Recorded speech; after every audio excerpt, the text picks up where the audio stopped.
My name is Grace Ocone, and this is the story of my heart, both how it bloomed and how it was broken. I remember the days when I thought love was enough. It was the 1970s and I had just turned 22. My village in New York City, Sayville, was small, filled with laughter, Sunday markets, and the sound of evening drums echoing into the hills. I was in love with a man named David, a strong, soft-spoken schoolteacher who wore iron shirts and smelled of aftershave and chalk. We got married under the mango tree behind St. Peter's Church, surrounded by neighbors who brought pots of jollof rice, plantains, and steaming yam porridge. That day I believed we would grow old together. I imagined watching our children run barefoot across the clay paths, and later, holding his hand in silence as the years turned our hair white. Before I continue my story, make sure you subscribe to the Grammar Stories channel, and let me know where you're watching from the comments section. In our first few years together, we lived in a modest bungalow David built himself. We had nothing fancy, just a wooden bed, a coal stove, and dreams. He'd come home tired but smiling, and I'd greet him with soup and laughter. We didn't have much, but we had peace. I had my first son, Emmanuel, in 1979. Then came Juliet, Chinedu, and Blessing. For children. For pieces of my heart. Life was never easy, but it was full. Every night, I'd look at their little faces and feel rich. David adored them. Or so I believed. Then one ordinary Wednesday morning everything changed. It was a Wednesday like any other. The children had gone off to school, David had eaten his usual breakfast, boiled yam and palm oil sauce, and kissed me on the cheek. "I'll be back by evening," he said, picking up his brown satchel. There was no warning. No final look that said, "This is the last time you'll see me." He walked out the door and I never saw him again. At first I thought he was delayed. Maybe the bus broke down. Maybe there was a meeting at the school. Night came and went. Still no word. By the second day I started asking neighbors. By the third I went to his school. The headmaster looked surprised. "He resigned, Grace," he said, his eyebrows knitting together. "He turned in a letter 2 days ago. Didn't he tell you?" I felt the world tilt beneath me. He resigned. Yes. He said he had something important to handle and needed to travel. Didn't say where. I walked home with trembling legs, dragging my children behind me. I told myself he'd explain everything soon, that something important had come up, and he didn't want to worry me. But as days turned into weeks and weeks into months, reality became impossible to deny. David was gone. No note. No money. No goodbye. Just gone. I cried for days. Not just for myself but for our children, especially Emmanuel, who kept asking when his father would come home. I had no answer. Only silence and shame. Family members offered theories. Some whispered that he had run off with another woman. Others thought he had debts or enemies. But none of them could say for sure. And none of them helped me feed my children. At night I'd stare at the ceiling, my body aching from a day of washing clothes for neighbors just to make a few naira. The children were too young to understand. But I felt them watching me, waiting for strength. So I got up. Every morning. And I fought. I worked. I cooked. I smiled when I had to. Because no one was coming to save us. Not even their father. The days following David's disappearance blurred into each other, like heavy rains that refused to stop. I waited for a letter. A message. A sign. But all I received was silence. At night I would sit alone on the wooden bench by our window, clutching the wrapper tied around my waist. The children would be asleep, and I'd be left with the aching hollowness of the man I once called husband. I thought of the promises he made. How he would build us a bigger house, how he would save money for the children's future, how he would never leave me. Each memory became a blade. My dreams, once woven in love and hope, lay torn in pieces. I went to his family for answers. His older sister, Mama Ronk, looked away when I begged her to tell me something. "I haven't heard from him either," she mumbled. Maybe he needed to find himself. Find himself. I echoed, my voice cracking. What about his children? What about me? She said nothing more. Neither did the rest of his family. I was left to face the truth. I was now alone. The bills began to pile up. I sold David's radio, then his bicycle. I tried to keep the children fed, their uniforms clean, their spirits intact. But inside me something was breaking. I'd been abandoned by the man I trusted the most, and every task, every step forward, felt like lifting a mountain with my bare hands. One night, Emmanuel found me crying quietly at the back of the house. He was only 10. "Mama," he said, reaching out to touch my shoulder. "Don't cry. We still have you." That broke me. I clung to him, sobbing into his tiny chest, feeling both loved and burdened. I had to be their world now. Their light. Their anchor. There was no room left to shatter. Only room to rebuild. So I did the only thing I could. I turned my heartbreak into fuel. I took a job pounding yam in a local restaurant. I washed clothes for the market women. I even walked 3 miles to the river to fetch water to sell in jerrycans. My hands grew calloused. My body tired. But my children never went to bed hungry. The pain didn't leave. But I learned to live with it like a wound that never healed but stopped bleeding. And every morning I whispered the same thing to myself. You are not broken. You are still standing. When David vanished, I didn't just lose a husband. I lost a partner, a co-parent, a shoulder to lean on. Every role he was supposed to play I had to take on. I became both mother and father overnight. The change wasn't gradual. It came like a wave crashing against a crumbling wall. There was no time to grieve properly, no luxury to fall apart. The children needed food, clothes, and school fees. I had no choice but to step into shoes I never asked to wear. I started waking before dawn. By 4:30 a.m. I would fetch water, light the charcoal stove, and boil cassava or pap for breakfast. Before the sun touched the rooftops, I had already done more work than most people did in a day. The children were too young to understand the burden I carried. Emmanuel tried to help with chores. Juliet, barely 6, would try to sweep the yard. But how much could little hands do? I remember tying Blessing, just 2 years old, on my back while pounding yam in the restaurant kitchen. My arms would ache, sweat soaking through my clothes while she clung to me, her tiny fingers digging into my sides. And every time she cried, I'd press my lips to her forehead and whisper, "It's okay, baby. Mama's here." No one saw the nights I cried into my pillow. No one saw me rubbing shea butter into my swollen feet after hours of standing. No one heard me talk to God, asking him why he let this happen. But I kept going. I taught my children how to be kind, how to pray, how to speak with respect. I disciplined them when needed, hugged them when they were hurting, and encouraged them when they doubted themselves. When Emmanuel scraped his knee, I cleaned it with warm water and salt, holding back tears so he wouldn't cry harder. When Juliet didn't understand her schoolwork, I sat with her by candlelight, sounding out words. Even though my own schooling ended before I turned 15, I also became their protector. When boys mocked Chinedu in school for not having a father, I marched down to the headmaster's office and demanded he speak to the boys' parents. I would not let anyone make my children feel less than. We made do with what we had. Their uniforms were patched but clean. Their shoes were worn but polished. I braided Juliet's hair myself every weekend. I fixed broken buttons and glued sandals together. I made sacrifices no one asked about. Missed meals, skipped doctor visits, sleepless nights. I didn't do it for praise. I did it because they were my world, my reason to keep breathing. But as the years passed, I began to notice something quietly creeping into our lives. A distance I couldn't name. A gap I didn't know how to close. Still, I told myself it would pass. That one day they'd understand. That one day they would say, "Thank you, Mama." But that day never came. There are two kinds of exhaustion, one that comes from the body, and one that comes from the soul. By the time my children were all in primary school, I carried both. I had become a machine, an endless cycle of giving, pushing, surviving. Morning to night, my life was a list of tasks. Fetch water. Prepare food. Take Juliet to the clinic. Help Emmanuel with homework. Sew Chinita's torn trousers. Stay awake with Blessing when she had a cough. Then start over. The restaurant job was the only steady income one had. Pounding yam all day was backbreaking, but I smiled when customers arrived, hoping for a tip or a leftover piece of fish. I took in laundry on weekends. Some nights, I'd be up until midnight ironing clothes for customers who needed them early.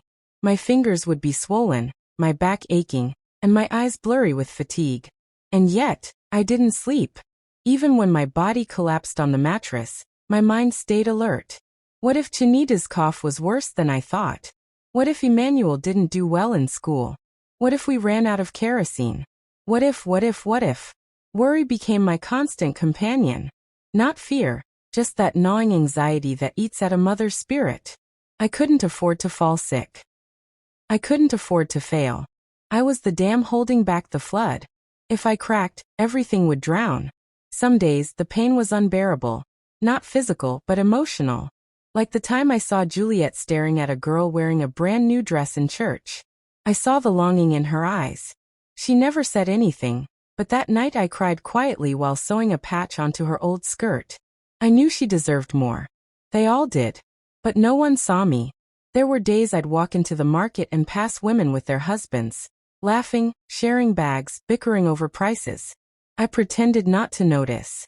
But inside a small voice whispered, "Why not you, Grace? Why did he leave you alone to do it all?" I wanted answers. I wanted justice.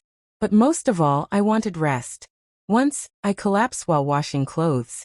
Juliet found me slumped over the basin, soap still in my hands. They called the neighbor, who helped me inside. I told everyone I was just tired, but I knew it was deeper than that. I was burning out. But I kept going. Because what choice did I have? Who else would raise these children? Who else would shield them from the cruelty of the world? I often wondered if they noticed. If they could see the toll it was taking on me. But they were children. They were growing.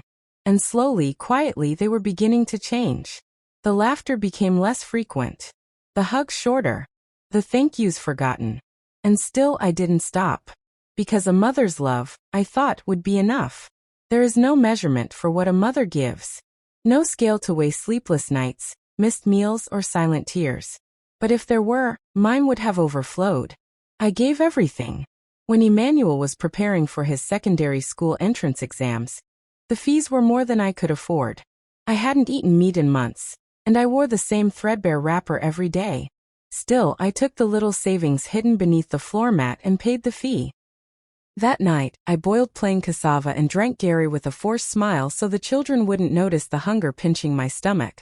I told them I wasn't hungry, that I had eaten earlier. It was a lie I told often. When Juliet needed a new pair of sandals after hers split open during school parade practice, I sold the last gold earring my mother had given me on my wedding day. It had been the only thing of value left, my final link to a life that once held joy. I sold it without hesitation. I told myself things could be replaced. But children, their needs came first. Chinita once fell sick with malaria during rainy season. The doctor gave me a list of drugs. I couldn't afford it. I remember sitting under a mango tree that afternoon, staring at the paper, praying for a miracle. I eventually borrowed money from a woman I once helped during her own hard times. She hesitated, people often do when you have nothing to offer in return, but gave me just enough. I worked 3 jobs for weeks to repay her. Blessing, the youngest, once cried for a birthday cake she saw in a friend's house. We had never celebrated with anything more than prayers and hand claps. But that year I baked a cake with flour I got on credit and colored sugar from a market vendor who took pity on me. Her smile as she blew out the single candle was the most beautiful thing I had seen in years.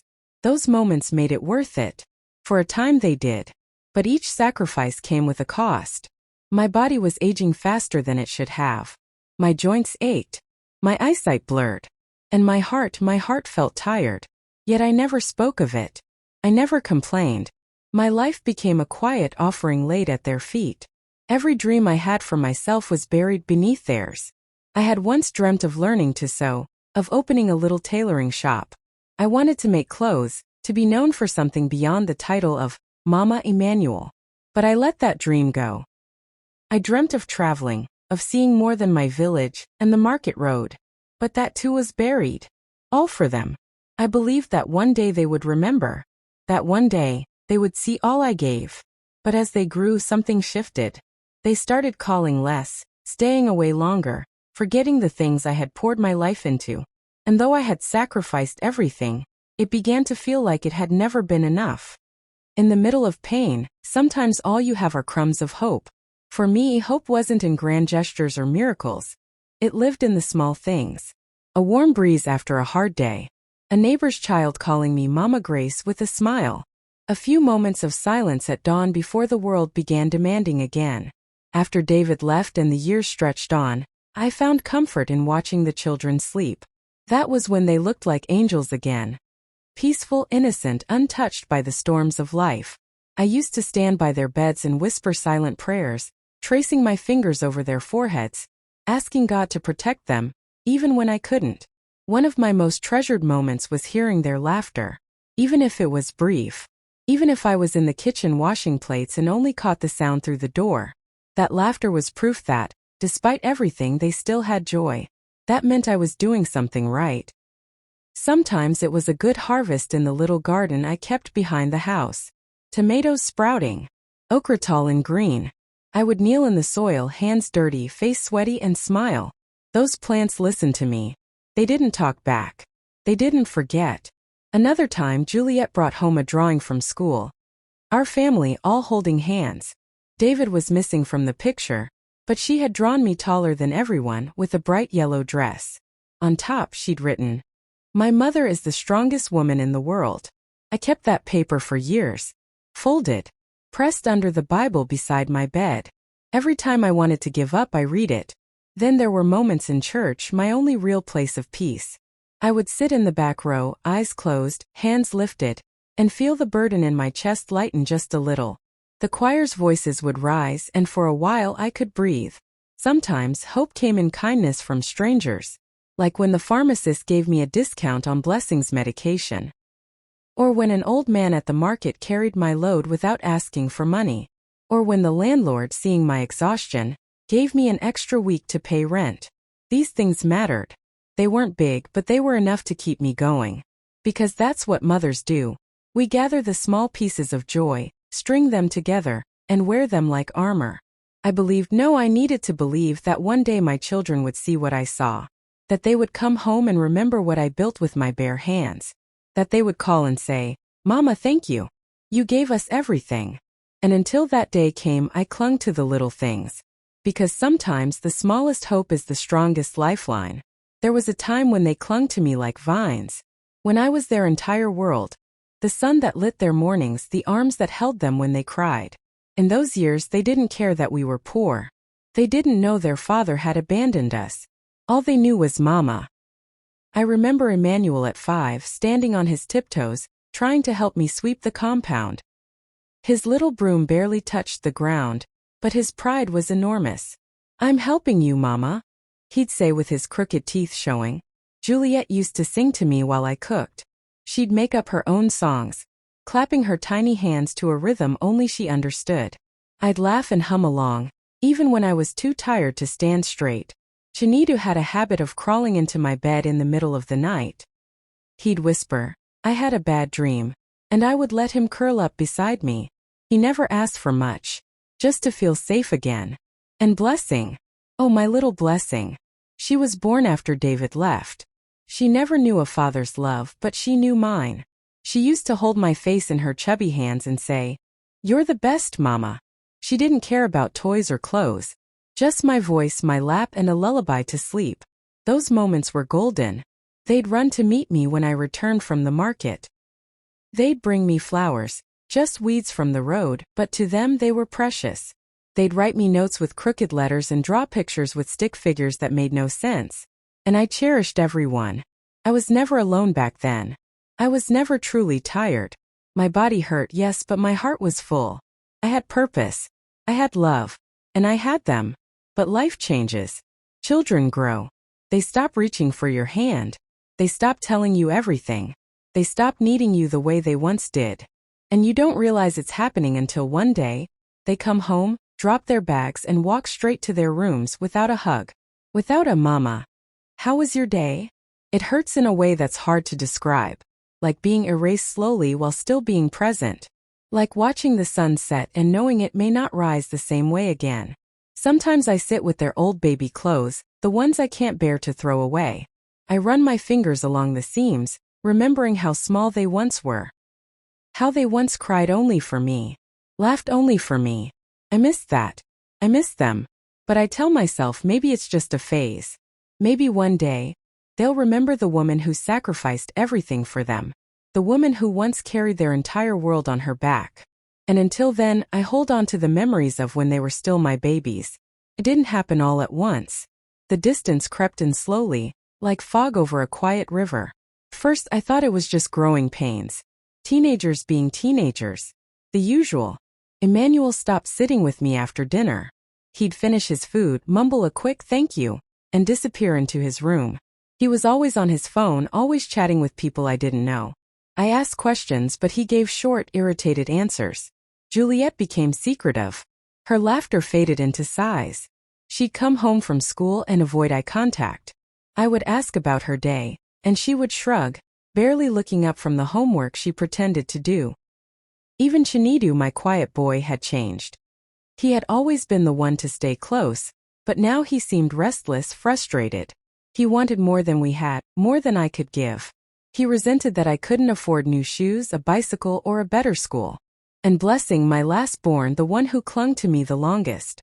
She started copying the others. She began to forget the bedtime stories, the hugs, the prayers we used to say together. One night, when I reached to kiss her forehead, she turned away. Said she was too old for that now. It broke something in me.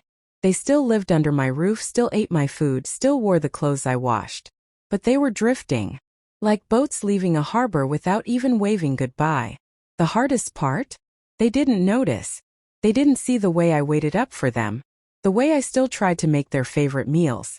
The way I sat alone by the fire, staring at their empty chairs. They didn't see the worry in my eyes, the questions I didn't know how to ask. One evening, I overheard Emmanuel on the phone. Yeah, my mom? She doesn't understand anything. She's just old school. That cut deep. I wasn't angry. I was wounded. After all I had done, was I now just old school? An inconvenience? I began to doubt myself. Had I done too much? Or not enough? I tried to talk to them. I tried to reach them. But they were always busy. Always tired. Always somewhere else, even when they were right in front of me. I went from being their whole world to being part of the background. And the silence in that transition was louder than any scream. There is a pain worse than loneliness. Being surrounded by the people you love, yet feeling invisible. That was my life now. The house used to echo with noise, footsteps, laughter, quarrels, songs from the radio. Now, it echoed with silence. Heavy silence. The kind that makes you question if you still exist to those who once called your name with joy. I cooked every day, even when no one said they were hungry. I ironed their clothes, swept their rooms, and waited to hear, "Thanks, Mama." But the words never came. The gratitude dried up like water under the harmattan sun. They walked past me without seeing me. Juliet would slam the door when she came home from school, earbuds already in her ears. Emmanuel only came to me when he needed transport money or school fees. Chinidu barely spoke unless it was to complain. And Blessing? She had started locking herself in her room, her voice changing with the sarcasm of teenage bitterness. I became a stranger in my own home. On my birthday that year, I waited for someone to remember. I didn't expect a cake. Just a simple happy birthday, Mama. Just a hug. A smile. But the day came and went. Nothing. Not a word. I sat on the front step after they'd all gone to bed. The moon hung low in the sky, the night air cool against my skin. I whispered to myself, "Happy birthday, Grace," and felt tears slide down my cheeks, silent and slow. It wasn't just that they forgot my birthday. They forgot me. The woman who stayed up all night when they were sick. The woman who gave up every dream to make theirs possible. The woman who once meant everything.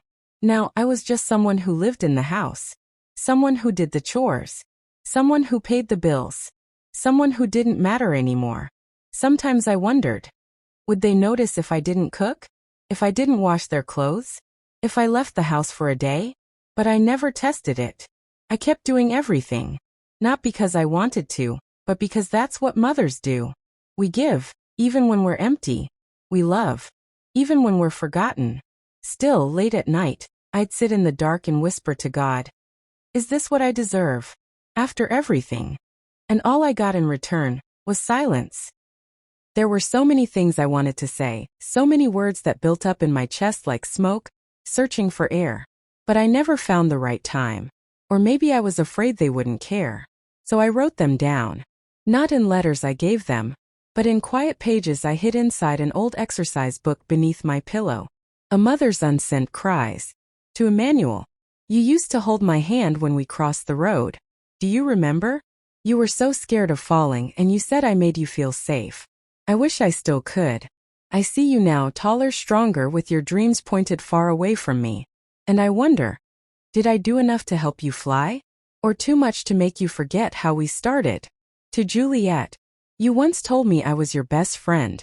You used to share your drawings with me. Sketches of our house of flowers of me smiling. I keep them in the Bible on my shelf. I still see the little girl behind your tired eyes. I still love her. I always will. To Chinedu. My quiet son. You never asked for much, but I always worried the most about you. Your silence spoke more than words. I see your frustration, your hunger to escape the poverty we've lived in. I don't blame you for wanting more. I just hope you remember who kept the roof over your head and the light in your eyes. To Blessing. My baby. You were born into chaos, but you brought me peace. You used to trace my wrinkles with your finger and say, Mama, you're beautiful. I believed you then. Now you barely look at me. I miss your voice, your questions, your laughter. I miss you. These letters stayed hidden.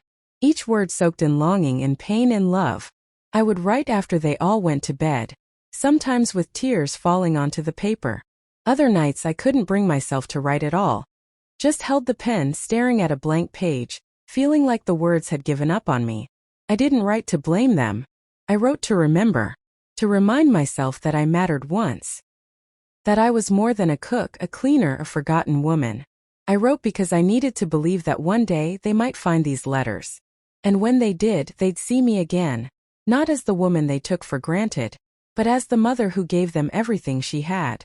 Even if they never read them, the words were real. And so was my love. I had always believed I was strong. I had endured heartbreak, betrayal, loneliness, and the slow ache of being forgotten. But I never allowed myself to break. Until one morning my body decided it had had enough. It was a regular Tuesday. The sun had barely risen.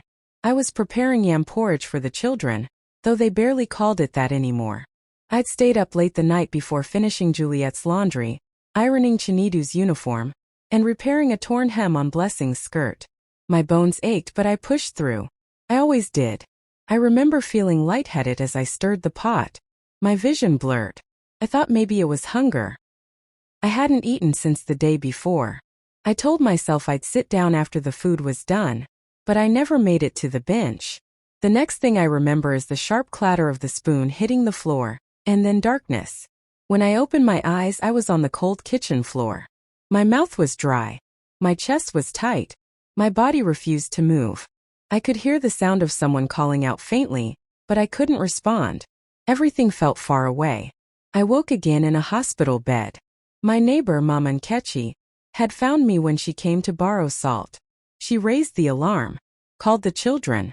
When I saw Emmanuel enter the ward, he looked pale, shocked, almost like he was seeing me for the first time in years.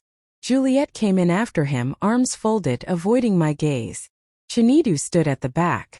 Blessing cried quietly, her eyes wide with fear. The doctor said it was exhaustion, malnutrition, and severe stress. He asked how long I had been pushing myself without rest. I smiled weakly. How do you explain to a stranger that you stopped thinking of your own body the moment your husband vanished? That every meal you skipped, every night you stayed up, every weight you lifted, you did it for children who no longer saw you? The hospital kept me for 3 days. For the first time in years, I had nothing to do. No food to cook. No clothes to wash. I simply lay there, alone with my thoughts, my silence, my sorrow. The children visited, but briefly. They brought fruits I couldn't eat, flowers I didn't need. I saw guilt in their eyes, but none of them said what I truly wanted to hear. We're sorry, Mama. We see you now. Instead, they asked, when will you be well again? They still wanted me to fix everything, even after I had broken. Lying in that hospital bed, surrounded by white walls and the soft beeping of machines, I began to hear a voice I hadn't heard in a long, long time, my own. Not the tired voice I used to whisper instructions or scold a child. Not the weary voice I used to mumble prayers at night. This voice was buried deep inside. The voice of Grace, the woman I used to be before the world crushed her spirit under responsibility and sacrifice. For the first time in years I asked myself, what do I want? What do I need? Who am I outside of being a mother? The questions frightened me because I had no answers. I had lived so long for others I had forgotten how to live for myself. I remembered how I used to love to sing. As a girl, my voice would fill the church strong and clear. People used to say I had the voice of an angel. But when David left and life became a battlefield, I stopped singing. I stopped dancing. I stopped being. That day in the hospital, when the nurses changed shifts and the ward quieted, I hummed for the first time in years. A soft tune. One my mother used to sing to me when I was small. The melody trembled at first, but then it grew steadier, stronger. And for a moment I felt like a woman again, not just a mother, not just a maid or a martyr. A woman. When the nurse walked in and heard me, she smiled. You have a lovely voice, Mama Grace. I hadn't been called that in so long. Mama Grace. Not just Mama. Grace. I wept not because I was sad but because I had forgotten who I was, and in that moment I remembered. When my children visited that evening, I sat up straighter. I looked them in the eye. I asked questions not to scold but to connect. I told them about the song I'd sung, about how I used to dream of recording an album once upon a time. They looked surprised, almost impressed. Juliet even asked me to sing a little for her. I did. Her eyes shimmered. Something shifted. In that small, fragile space of music and memory, they began to see me not just as the tired woman who carried them, but as a person with dreams, with history, with pain and beauty they had never cared to ask about. That night I wrote in my notebook, I am Grace. Before I was anyone's mother, I was a girl who dreamed, and I will not die before letting her live again. Home. That word used to mean warmth, laughter, a safe place where even in sorrow you could feel known. But over the years my house had become a silent museum of forgotten love. But after the hospital something changed. It wasn't dramatic. Not at first. Started with small things. Emmanuel began to sit with me while I sipped my evening tea. He didn't say much at first, just silent company. But presence is a kind of love too. And it was a start. Juliet began asking questions. Real questions. About my youth. About the songs I used to sing. About what it felt like to raise 4 children alone. There was hesitation in her voice but also respect. A softening.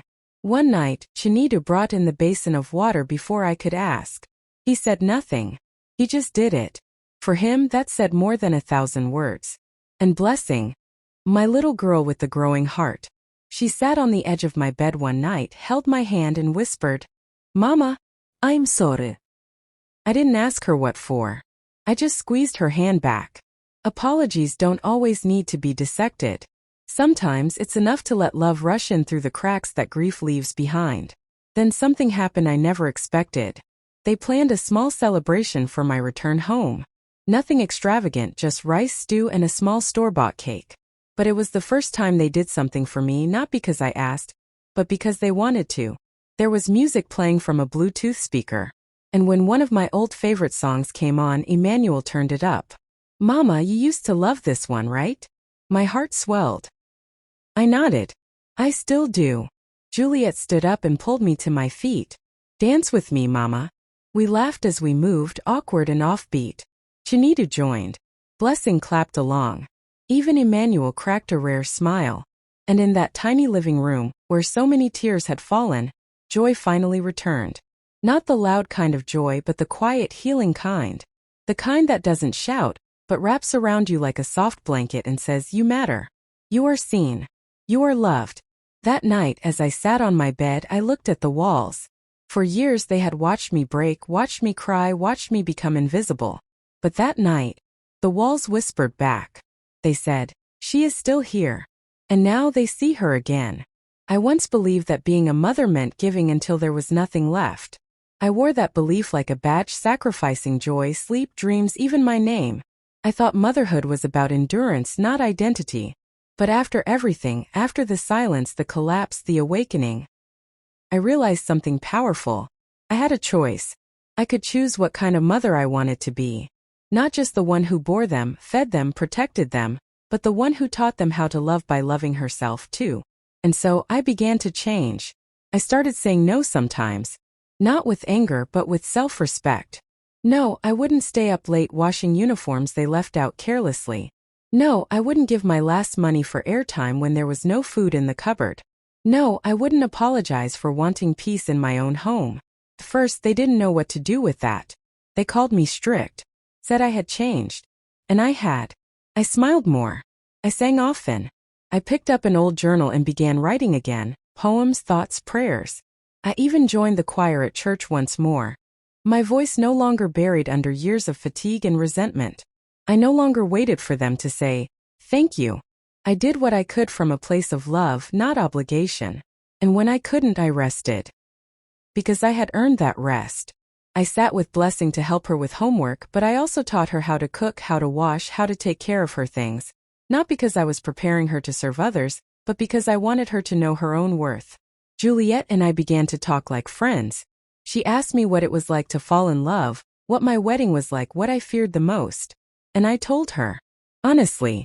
Because she deserved to know that I was more than just the woman who told her to finish her chores. Emmanuel began to confide in me. One day he said, "Mama, I used to think you were just tired and old. But now I see you're wise. And strong. And human." I cried quietly that night. Because after all the years of being their rock, their shelter, their silence, they finally saw me. And I saw myself. Not as the forgotten woman I had become, but as the mother I chose to be. Not perfect but present. Not invincible but alive. And from that moment on, I mothered from truth, not fear. From love, not loss. At first, their calls came slowly, like raindrops before a storm. Soft. Infrequent. Hesitant. Juliet was the first. She had moved to the city for her university studies, and for weeks after settling in, she didn't say much. I understood. Life was fast there. Noisy. Demanding. But one rainy evening my phone rang. "Mama." I froze for a moment, hearing her voice in the static. "Yes, Juliet." She sighed. "I just wanted to hear your voice." Tears welled up in my eyes. She didn't need money. She didn't need help. She just missed me. That same week Emmanuel called too. This time from his apprenticeship shop. "Mama," he said, "I used that yam porridge recipe you taught me. My boss liked it." He laughed shyly. He said I cooked better than his wife. I smiled so hard my cheeks hurt. Even Chinidu, who had always been the most closed off, began texting occasionally. "How are you feeling today? Did you eat?" Blessing still lived at home, but she stopped locking her door. Sometimes she lay beside me at night, her head on my shoulder like when she was small. "Mama," she whispered one night, "when I have children, I'll teach them to never forget where they came from." I held her tightly. I thought about how many nights I used to cry into my pillow, wondering if they would ever notice how far I had faded into the background of their lives. Wondering if they would remember me only when it was too late. But they were remembering me now. They were calling me, seeking me, loving me, not just out of duty, but from a place of understanding. It wasn't perfect. Sometimes the calls still came with requests. Life still pulled them away. But now there was a balance. A rhythm. They didn't just reach out when they needed. They reached out when they remembered. When they cared. And that changed everything. Because in those small acts, a phone call, a message, a surprise visit, I saw the fruits of every tear I had shed, every sleepless night, every sacrifice. They were growing into people who saw me not just as their mother, but as a woman, a soul, a person worthy of love, of remembrance, of time. I no longer felt like a ghost in my own life. I was Grace again, alive, remembered. It was a quiet Thursday afternoon when the knock came. I wasn't expecting anyone. Blessing was at school. The house was still, sunlight filtering through the curtains as I shelled beans in my lap. When I opened the door, I gasped. It was David, my husband, the man who had vanished all those years ago. His hair had turned completely gray. His once proud shoulders were slouched, his eyes tired. He looked like time had humbled him. He stood there silently, holding a battered bag and a face full of regret. "Grace," he said. his voice barely more than a whisper. I didn't know where else to go. I didn't move. I didn't speak. My heart raced, but not from love or longing, from disbelief. The man who had walked away from 4 children, from a wife who had sacrificed everything, was now standing at my door like a ghost from another life. He sat in the living room. I offered him water, not out of love, but because my mother raised me to be kind even to those who hurt me. I heard about your illness, he said, eyes lowered. Someone told me. I came to see if you were all right. I stared at him. After 15 years now you care? He didn't argue. He simply nodded. I know I don't deserve forgiveness, but I've spent every year thinking about what I did. I left you with everything, Grace. I ran. The pain rose in my chest like fire, but I had cried enough tears over this man. I wouldn't give him more. You didn't just run, David. You disappeared. I buried you a long time ago. He looked broken. I'm sorry. The words were hollow, but for the first time they came without excuses. Just shame. He asked to see the children. I shook my head. They're grown now. They don't need you. He nodded slowly, silently. He didn't push. Before he left, he looked around the house. You kept it alive. Yes, I said. I did. Alone. He nodded again, tears in his eyes. You were always stronger than me. He left without asking for anything. No money. No pity. Just left with the same silence he came with, but this time I was the one who held the power. When Blessing came home, I told her. Her eyes went wide. Did you cry? I shook my head. No, baby.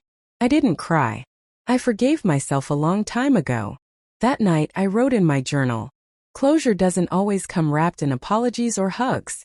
Sometimes it comes when you realize the pain no longer owns you. When the person who broke you returns, and you feel nothing but peace. I had survived David's absence, and now I had survived his return. The invitation came unexpectedly. A family reunion in the village, hosted by my late cousin's children to honor our elders. They sent a formal letter, hand-delivered, with my full name written in bold. Grace Nkemdala Makonkwo. It had been over 20 years since I returned to that place. The village where I married David. Where I raised my first 2 children before we moved to the city. Where people still whispered stories about how he left and how I endured. I wasn't sure I wanted to go. Memories clung to that soil like ghosts. But when I mentioned it at dinner, Juliet squeezed my hand. Mama, she said, you should go. Let them see the woman you've become. And so I did. Blessing came with me. We boarded the night bus, and I watched her sleep beside me, her head bobbing with the rhythm of the road. She didn't know the village like I did. For her, it was adventure. For me, it was memory. When we arrived, the sun had just begun to rise. And as we stepped onto that familiar red earth, I felt something shift in me. I was no longer the young, timid bride they once knew. I was no longer the abandoned woman whispered about behind closed doors. I was Grace, the woman who had raised a family alone and survived heartbreak without bitterness. The welcome was overwhelming. Aunties and uncles embraced me. Old women clapped their hands in joy. Even those who once judged me now looked at me with awe. One of David's cousins approached me. His eyes softened. I heard what you did for your children. We were wrong to turn our backs on you. You were the lioness we never saw coming. I smiled, not for them, but for myself. The ceremony was held in the compound square. Elders sat in rows. Children played at their feet. There was jollof rice, goat meat, fried plantain, laughter, drumming, dancing. And then they called the names of the matriarchs being honored. When they called mine, I stood tall. Blessing held my wrapper from behind. She looked up at me with tears in her eyes. That's my mother, she whispered to a girl beside her. The strongest woman I know. I walked to the front. The crowd clapped. Not because I was anyone's wife. Not because I had survived abandonment. But because I was still standing. Still singing. Still rising. I raised my head to the sky and smiled. The village that once watched me leave in shame was now watching me return in triumph. Not because life had been kind, but because I had been unyielding. 2 weeks after returning from the village reunion, I decided to do something I had avoided for years. Open the old wooden trunk at the foot of my bed.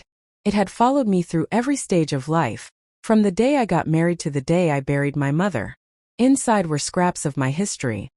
Baby clothes, faded photographs, an old Bible, a cracked wedding comb, and something I had long forgotten. A sealed letter yellowed with age. It was addressed to me, in David's handwriting. My hands trembled as I held it. I had no memory of receiving it. Perhaps he'd written it before he disappeared. Or after, and never had the courage to send it. I sat on the bed, the room quiet, and slowly peeled it open. Grace, if you're reading this, it means I failed you in every way a man can fail a woman. I don't expect you to forgive me. I just want you to know that leaving wasn't about you, it was about me. I was afraid. Of responsibility. Of my own weakness. Of not being enough for a woman as strong as you. You gave me everything. And I gave you nothing but wounds. I watched from afar when I could. I saw how the children grew. How you held it all together. You didn't know, but I did come back once. Just to see. From across the street. You were hanging clothes to dry, and the sun caught your face just right. You looked tired, but undefeated. That image haunts me. I wanted to say I'm sorry, but the words felt too small. You were always more than I deserved. David. I didn't cry. I sat there, still, the letter pressed to my chest as if to say, I see you now. I release you. Not him, me. I had held on to that pain like armor. But I didn't need it anymore. I had survived without his apology. I had thrived without his love. And now, I could let go, not out of pity for him but out of compassion for myself. I folded the letter gently and placed it back in the trunk. Then I lit a candle. Not for him, but for the woman I used to be. The young bride who once waited by the window for a man who never came back. I whispered to her, you did well. You carried it all. And now it's okay to rest.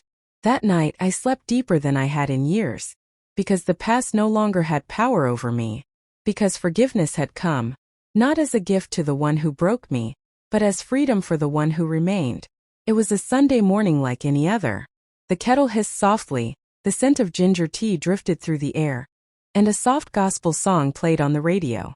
I had just finished tying my wrapper when I heard it. Laughter. Not just one voice but many. Familiar. Joyful. I stepped outside and there they were. All of them. Emmanuel, Juliet, Chinedu, and Blessing together under one roof at the same time. Emmanuel held a carton of groceries and a soft smile. Juliet had a bouquet of sunflowers in her hands, my favorite. Chinedu, always quiet, offered a firm hug. And Blessing, sweet Blessing, kissed my cheek and whispered, we wanted to surprise you, Mama. Tears brimmed in my eyes. They hadn't all been together at home since Juliet's graduation years ago. Life had pulled them in different directions, jobs, schools, relationships. But that day they returned. And not just to visit. They came to be present. We cooked together, laughing over burnt stew, teasing Chinedu for cutting onions like a robot, arguing over whether to fry or boil the plantain. The kitchen overflowed with chaos and joy. They told me stories I had never heard. Of heartbreaks they hid from me. Fears they overcame. How much they had come to admire the life I built. Emmanuel admitted that for years, he had avoided coming home because he didn't know how to face the guilt of taking me for granted. Mama, he said quietly, we were children but now we see. Juliet added, you gave us a life when you barely had one of your own. That's not just motherhood, that's a miracle. After lunch we sat in the parlor. The sunlight filtered through the lace curtains as Chinedu pulled out something from his bag. A framed photo of all four of them smiling. We had this taken last month, he said. It's for you. I held it like a sacred thing. My hands trembled. So many years I had felt invisible. Forgotten. Alone. And now, here they were, showing up in every way I used to dream of. I don't need riches, I whispered. This is enough. They didn't say anything. But they didn't need to. That night, as they all settled into old mattresses, laughing and whispering like children again, I stood outside on the veranda. The stars were bright. The air was warm. And my heart was full. They had come home. Not just to my house but to me. The woman who raised them. The mother they now saw. The grandmother they would one day tell stories about. I whispered into the night. Thank you, Lord. They came back. And in the quiet wind, I felt something divine pass through me. Forgiveness, wholeness, legacy. As the days passed after their visit, I found myself reflecting more deeply, not with sorrow this time but with peace. I sat beneath the mango tree in our compound, journal on my lap, pen in hand, asking myself the question I had once feared to face. What will I leave behind? Not in property or wealth, there was little of that, but in spirit, in memory, in the echo of my love. I thought about the life I had lived. The nights I went to bed hungry so my children could eat. The times I walked miles to sell vegetables just to pay their school fees. The years I gave up dreams, rest, and joy just to hold our home together. There was no statue of me in the town square. No title to my name. But I had raised 4 children who now stood tall, honest, kind, and grateful. That was my legacy. It wasn't in what I had, but in who I had built. I watched Blessing teaching a neighbor girl how to sew. I heard Juliet speak to young women about never giving up on themselves. I saw Emmanuel provide for his pregnant wife with tenderness. I read the poem Chinedu wrote about a woman who rose from silence. And I realized something. They were living out the strength I had poured into them. They didn't just carry my name. They carried my story, my endurance, my grace. That night I began writing letters. One for each child. Letters filled not with instructions but with love. I told them stories I had never shared. About their births, their laughs, their first steps. I told them my fears, my regrets, my triumphs. I told them that if they ever feel lost, they should remember who their mother was. I may not always be with you, I wrote, but the woman who raised you will always live within you. I tucked the letters into the pages of my Bible and placed it gently in the trunk beside the old letter from David. I looked around my modest home. The worn chair where I used to nurse them, the faded rug they learned to crawl on, the cracked photo of me in my wedding gown. And I smiled. No mansion, no car, no riches, but so much legacy. Not loud, not famous, but sacred. It started with a phone call from Juliet. "Mama," she said, her voice trembling with excitement. "There's something we want to do for you." I chuckled. "If it's another bag of rice or a wrapper, I already have too many." "No, Mama," she laughed softly. "This time, we want the world to know who you are." I didn't understand fully, but she asked me to keep Saturday free. "Dress nicely," she said. "And please don't say no." The week passed quietly until that day arrived. Blessing helped me tie my gelly, gently applying powder to my cheeks while humming a tune we used to sing when she was little. There was a car waiting outside. A hired vehicle with tinted windows and air conditioning. I was confused, but I followed. We drove to the community center. The parking lot was full. As we approached, I saw a banner stretched across the gates. Celebrating Grace Okonkwo. A mother's love that built generations. I stopped walking. My knees nearly gave out. Inside the hall, it was standing room only. Rows of chairs were filled with familiar faces. Neighbors, old teachers, women from the church, even my old market friends. On stage, my children stood dressed in matching attire, their faces glowing. Juliet took the microphone first. She cleared her throat, looked straight at me and said, "This is not Mother's Day. It's not her birthday. It's just the day we chose to finally give our mother her flowers, while she can still smell them." The crowd clapped softly, reverently. She raised 4 children on her own. She never begged. She never broke. She cried quietly, laughed loudly, and gave everything she had. Even when she had nothing. We used to think she was just Mama. Now we know she is a hero. Each of them spoke. Emmanuel cried. Chinedu recited a poem. Blessing held my hand the entire time. They presented me with a glass plaque etched in gold. Grace Okonkwo, a mother, a survivor, a legend. The audience stood and clapped, but I was already in tears. I didn't care about the plaque. I didn't need the applause. I needed only that moment, to hear my name honored not for what I gave, but for who I had been. When I finally stood to speak, my voice trembled. "I didn't know you all saw me," I said simply. "But now, I know you did." I ended with words that came from my soul. The world may forget my name, but if my children remember my heart, then I have lived well. And as I stood there beneath a banner with my name on it, I realized something I never thought I would. I hadn't just survived. I had won. After the day they honored me, something shifted, not just in my family but in the whole community. People began to knock on my door. Not for food, not for gossip, but for wisdom. "Mama Grace," the neighbor's daughter would say, "can you help me talk to my mother? She doesn't understand me." "Mama Grace," a young man whispered one day at church, "my wife just had a baby and I don't know what to do. How did you manage with 4?" Even women my age came, those who had buried husbands, or were nursing broken hearts long hidden under silence. And I listened. I shared my stories. I shared my failures just as honestly as my triumphs. I told them how I once cried behind closed doors while singing lullabies. How I made akra out of 1 cup of beans for 5 mouths. How I loved, lost, forgave, and kept walking. One girl, barely 17, sat with me one afternoon shaking with tears. "My boyfriend left me," she said. "He said I was nothing." I held her hand and smiled gently. "My own husband disappeared for 15 years. But look at me. I'm still here. If I can rebuild, so can you." She looked up at me like I was more than a woman. Like I was proof that survival was possible. And that's when I knew. I had become more than a mother. I had become a pillar. A source of comfort. A reminder that even when the world breaks you, you can still be whole again. Children in the compound began calling me Mama Grace instead of Grandma. My small veranda turned into a porch of stories. My yard into a safe space for questions and laughter. And every time someone sat beside me and whispered, "How did you do it?" I would answer, with faith, with tears, with stubborn hope, and with love that never ran dry. One day, Blessing came home from school holding her friend's hand. "She's having a hard time at home," Blessing said. I told her you'd know what to say. I looked at the girl, frightened, unsure, and I opened my arms. Because that's what I had become. A well of warmth.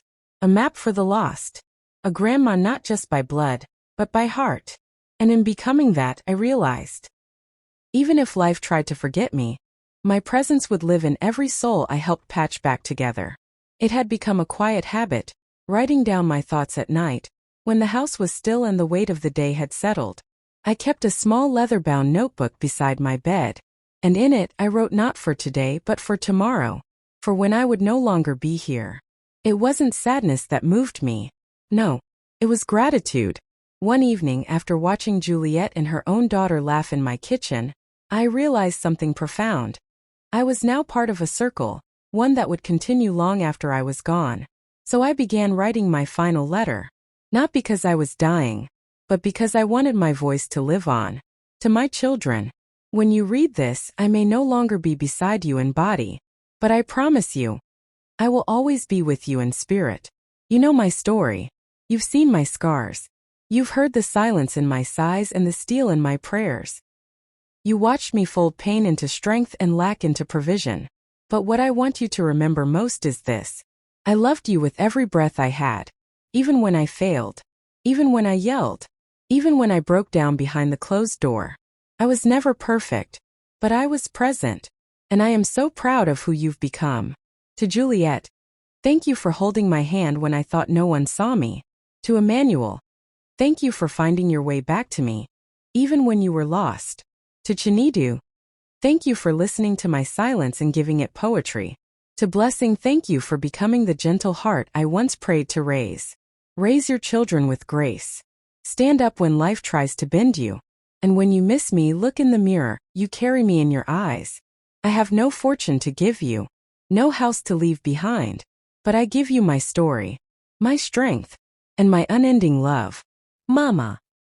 When I finished writing, I folded the letter carefully and placed it in the same Bible where my children's names were underlined in Psalm 91. I kissed the cover, and as I turned off the lamp that night, I did so with peace, because I had said everything I needed to say. Because I had planted seeds in my children that would bloom long after I was gone.